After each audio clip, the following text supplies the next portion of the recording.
Welcome to the Salmon Runs YouTube. Enjoy the video. In this video, I will explain how to get crypto money. First, it's essential to understand the basics of cryptocurrency before you begin. Next, you'll need to select a reputable cryptocurrency exchange, like Coinbase or Binance, to ensure secure transactions. Finally, complete the identity verification process, often called KYC, to comply with financial regulations and activate your account fully. Once your account is set up, you can link your bank account or debit card to the exchange.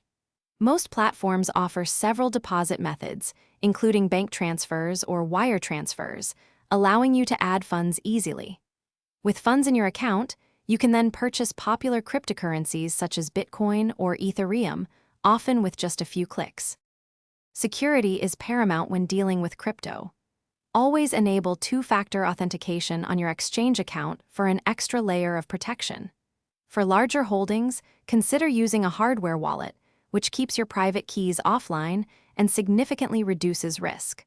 Also, stay vigilant against common scams like phishing attempts or fake investment opportunities.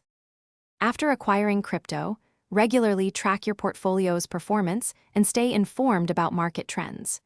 You might also explore advanced strategies like staking or yield farming to potentially earn passive income from your holdings. Remember to check the description for a link to those fantastic leak-proof meal prep containers, as well as other great deals to help you manage your daily life efficiently. Happy investing! Thanks for watching. Consider subscribing if we helped you.